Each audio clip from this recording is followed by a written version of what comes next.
एसएसटीपी classes में स्वागत है बच्चों। अभी आप हीटेमन के तथा अस्थियां अर्थात हड़प्पा सभ्यता पढ़ रहे हैं।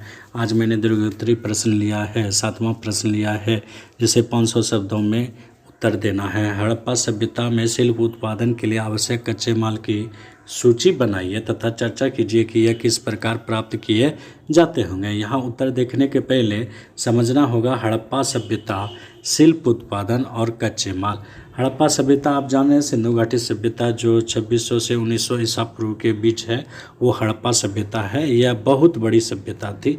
शिल्प उत्पादन, कोई भी कलाकारी वस्तु पर की जाएगी वो सभी शिल्प होंगे। उदाहरण के लिए यहाँ बैलगाड़ी का चित्र दिखाया गया है जो सिंधु घाटी सभ्यता में बनाया गया था। ये सभी शिल्प उत्पादन में आएंगे। बर्तन, मनके, आभूषण सभी शिल्प चीज़ें में आएंगे। कच्चे माल, कोई वस्तु तैयार होने से पहले जो वस्तु प्रयोग की जाती है उसे कच्चे माल कहते हैं। जैसे कि आपका कुर्सी, दरवाज़ा बनने के पहले लकड़ी जो होती है वो उसका कच्चा माल होता है। चलिए बच्चों उत्तर देखते हैं। उत्तर देखने के पहले हमारा चैनल जरूर सब्सक्राइब करें, लाइक करें, कमेंट करें। हड़प्पा सभ्यता 2600 से 1900 ईसा पूर्व के बीच। शिल्प उत्पादन, शिल्प उत्पादन क्या है? कला वस्तुएं सभी शिल्प उत्पादित वस्तु कहलाएगी। शिल्प उत्पादन का कार्य, शिल्प उत्पादन का कार्य बहुत ही इंपॉर्टेंट ऑब्जेक्टिव है। कहाँ कहाँ होता था? मोहनजोदड़ो, हड़प्पा, चन्हूदड़ो, लोथल, ये सभी जो है सिंधु घाटी सभ्यता के प्रसिद्ध जगह थे। कच्चे माल, उत्पादन में लाई जाने वाली वस्तुएं कच्चे माल कहलाती है। हड़प्पा सभ्यता में शिल्प उत्पादन के लिए आवश्यक कच्चे माल की सूची इस प्रकार है। कौन कौन वस्तुएं थी कच्चे माल के रूप में?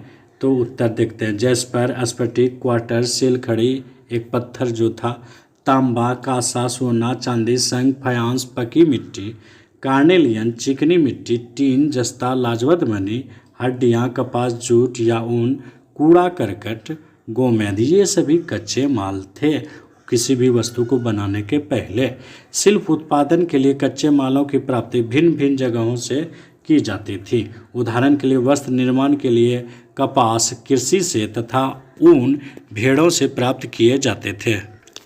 हड्डियों की प्राप्ति की विभिन्न मवेशियों से की जाती थी। जैसे जंगली जानवरों, मछलियों तथा पक्षियों से हड्डियों की प्राप्ति होती थी। ये आसानी से होते थे। मिट्टी की प्राप्ति आसानी से हो जाती थी। चोलिस्तान जो अभी पाकिस्तान में पड़ता है, बनावली, हरियाणा से चिकनी मिट्टी आसानी से प्राप्त हो जाती थी। साधारण मिट्टी तो ऐसे ही प्राप्त हो जाते थे, लेकिन विशेष मिट्टी जो है चोलिस्तान और बनावली से मंगाए जाते थे। अगला है लकड़ी की प्राप्ति जंगलों से हो जाती थी, लेकिन बढ़िया किस्म की लकड़ी मेसोपोटामिया, इराक से खरीदी जाती थी।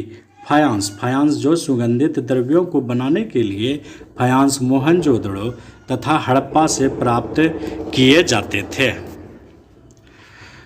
आगे है तांबा राजस्थान के खेतड़ी अंचल, बलूचिस्तान तथा ओमान से प्राप्त किए जाते थे। चांदी अफगानिस्तान तथा ईरान से प्राप्त किए जाते थे। सोना दक्षिण भारत अर्थात कर्नाटक, अफगानिस्तान और ईरान से प्राप्त किए जाते थे। यहाँ ध्यान देने वाली बात है, अफगानिस्तान, ईरान, ये चांदी में भी है, सोना में भी है और टीन में भी है, तीनों में है। सिर्फ सोना में जो है आप कर्नाटक जोड़ दीजिएगा तो याद होंगे। गोमेद, टीन अफगानिस्तान तथा ईरान से प्राप्त किए जाते थे। गोमेद सौराष्ट्र से प्राप्त होता था।